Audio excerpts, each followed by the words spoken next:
Welcome to Prime Debate. Horse trading, defections, disqualifications, and then a threat to the government. From Karnataka in the south to Jharkhand in the north, defection by legislators have affected political stability everywhere in the country. Anti-defection laws are there in place to check such instances, but are they stringent enough?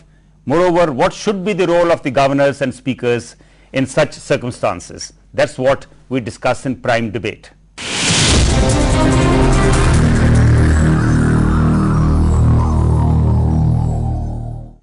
Defections occur in all democracies. No democratic country can be called an exception in this regard. But does that mean that crossing the floor should become an accepted routine affair? Karnataka in Karnataka continues to make headlines. Karnataka Governor H.R. Bhardwaj has recommended the imposition of President's rule in the state. This comes close on the heels of the Supreme Court's order that quashed the disqualification of 16 rebel BJP MLAs ahead of the confidence vote on October 10 last year. The MLAs were disqualified by the Karnataka Assembly Speaker on the charges of crossing the floor. This episode has again raised a debate about the provisions of the anti-defection law and how it applies in such cases. Also, the role of the governor and the speaker in such circumstances has come under scrutiny. The credibility of the office of the governor has been questioned several times as the office has been used as a president's agent of the centre in the states. Similarly, the actions of the speaker can be questioned as he is forming the ruling party. Underlying this controversy is the fact that this is an issue that affects state assemblies and the behavior of legislators throughout the country. But then dramas like this should have but have not shamed the politicians. Today politicians see victory of defeat not in terms of principles but in the numbers they are able to drum up during a vote of confidence. It's said that many MLAs have now reportedly become purchasable commodities, the going rate touching into crores. However, irrespective of the games politicians of all parties play, and not just in Karnataka, the key issue is why our anti-defection laws fail to curb such instances. So tonight we ask our guests how they interpret the anti-defection law and how governors and speakers should respond to cases of defection. We are joined in the studios by Bir Devinder Singh, who has been the former Deputy Speaker of Punjab Vidhan Sabha, Balram Gupta, a senior advocate of the Punjab and Haryana High Court, and Justice T.S. Dwabia, who has been a former judge of Madhya Pradesh and Jammu and Kashmir High Courts. Welcome to the studio. Mr. Bir Devinder Singh, I'll start with you. First it was Rajasthan, then Haryana and now Karnataka. In all these states there have been cases of defections or people moving from one party to the other. What is the common pattern in your opinion that emerges from all these three states? Pattern was almost same in all these states. You see, one party as Haryana, they were short of majority, so they tried to engineer defections to gain majority and to form their government. And in Karnataka, few people, MLAs, you see, they were motivated by the other party to destabilize the government. And the government party, they tried to win them back, and ultimately matter was referred to the speaker, and you know how speaker played. And this pattern seems to be increasing, isn't it? It's increasing, but unfortunately, almost in all the cases, the role of speaker was not above board in all the cases. This is very unfortunate. Role of the speaker was not above board. We'll just come to that. Mr. Gupta, now, way back in 1985, the 10th schedule to the constitution was added. But that hasn't helped very much. Why do you think so? You know, any change which is brought in, it takes time to sink in. And particularly the maturity in the political field takes time to really build up. And we were so used to crossing the floor as such, which prevented the actual reform which was being brought in by this particular kind of legislation. I'm sure now the experience that we have, certain definite pattern is coming up, and defections are not as frequent and being repeated repeatedly. That is not the situation, and therefore this particular law has now come to stay and would make a difference in the future. Now, I think if a closer reading of the 10th schedule indicates two things. One is the provision of the split rule, that if 1/3 members move from one side to the other, the law does not apply in this case. Defection law does not apply. The other is the merger rule. That if two-third people from one party merge into another party, then it doesn't apply. So don't you think the makers of the law did not perhaps foresee what was happening or what could happen? You know, they did not anticipate that, what is happening and what is likely to happen as such. Now this merger aspect, I don't think that this has played any negative role. Merger, if it takes place, to my mind, is a healthy thing to happen, and consequently it doesn't have a negative But effect. then we come back to what Mr. Bir Devinder Singh said. I think it is open to the speaker to interpret whether it is a proper merger or not. No, That's what has happened in Haryana. Merger is tantamount to a situation that's a bulk purchase of the MLAs. That's all. That's a very strong expression to be used for that. Perhaps he is speaking from his experience because I know he has rich experience of that particular aspect, but we also look at from an angle that if genuinely a group of people are desirous of merging with another party, should that be allowed or not? Number two, the speaker has to play absolutely a neutral role in regard to that. Ensure that it is being used and not being misused. And consequently, so we are coming back to exactly what Mr. Bir Devinder Singh said. The role of the speaker is questionable in all these places. Justice Wabia, then in 2004, the NDA government, they repealed the anti-defection provision of the split rule. But I think the merger provision still remained.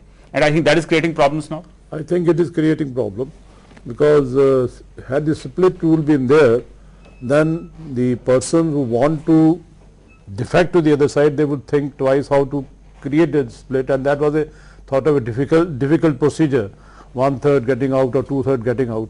So with a view to do away with that, that provision was deleted.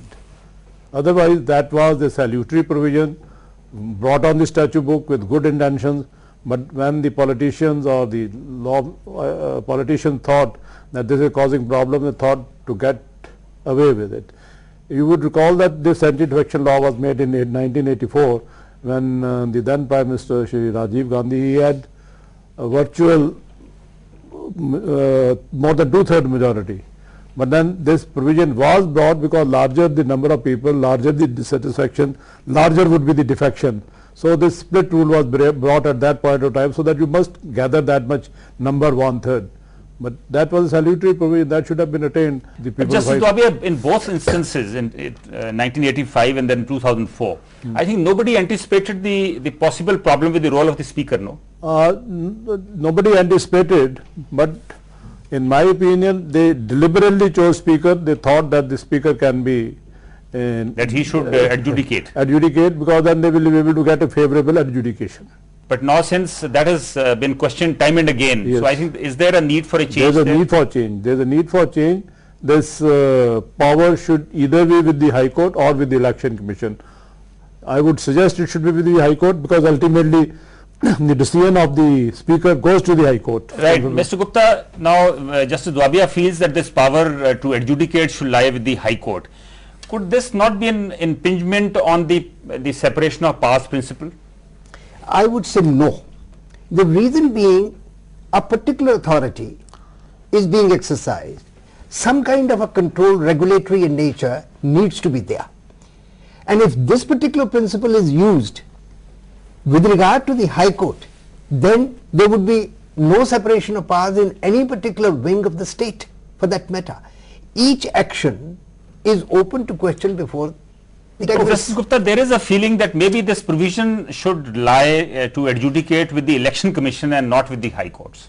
Now, Election Commission, all right, if the Election Commission is given this particular power, thereafter again the power of the High Court would be there with regard to the action taken by the Election Commission. And consequently, the umbrella of the judiciary, both at the High Court level and the Supreme Court level, would continue to be operated. Mr. Bir Devinder Singh, what is your feeling, on the issue of defections? Who should have the power to adjudicate? The Speaker, the High Courts, or possibly the Election Commission? See, I personally feel that the procedure for the election of the Speaker and the removal of the Speaker, it's so simple. You elect the Speaker with simple vote, simple majority. You remove the speaker with simple majority. So speaker is not in a position to do justice to such situations. So what kind of a safeguard can you have No, on I mean, matter would be referred to the speaker. Now speaker, since he is elected by majority vote and majority is with the ruling party, he would decide in favor of the ruling party, whatever ruling party desires. If he doesn't do, then he would be removed. But will it help if the speaker is from the ruling party and the deputy speaker from the opposition? I don't think that would help, because then the removal is again the same with majority. And if you can't remove this, either there should be some system in place that the removal of the speaker would be with the 2/3 majority of the house. Then speaker could do some justice. If sword of Damocles keeps hanging over his head for his removal, with one majority vote he can be removed. What justice speaker can Mr. do? Gupta, do you agree with Mr. B. Dwindle? No, I would not, for the reason, speaker may be belonging to the ruling party. Once he is on the chair of the speaker, he does not belong to that party at all. Neutral in all respect. He is the umpire of the house. He is to regulate the house, the functioning of the house, and various other aspects. But that is very theoretical. In real terms, how do we ensure that he is non-partisan? No, theoretical, yes, in the present context it is so emerged. I would totally agree with that point of view. But basically the institution is that the speaker doesn't belong to any party. He has to, I would say, the speaker, the moment he is elected, he is to be out of the party to which he belonged and play a role absolutely neutral in that context. So you mean that it should be mandatory that the speaker quits the party he comes from? Absolutely. But what happens if he has to contest elections after that? I would say that a speaker, once a speaker, should not be contesting the election thereafter. I'm afraid nobody would want to be the speaker in that case. How do we ensure that the speaker is not partisan? On that speaker issue, I think there was a convention in England that nobody would oppose a speaker in the election. So his election was almost certain. But I still feel that speaker should not be given this power, because these sometimes raises very complicated issues, as we have seen from 4 or 5 judgments which have come. And if the power is there with the High Court, there is no conflict that the separation of powers, because it is by the act of Parliament you will be conferring power on the High Court. So you mean the power should basically not be with the speaker on issue of defection? No, it should not be. It should not be experienced. But before we go into a break, a quick comment from you.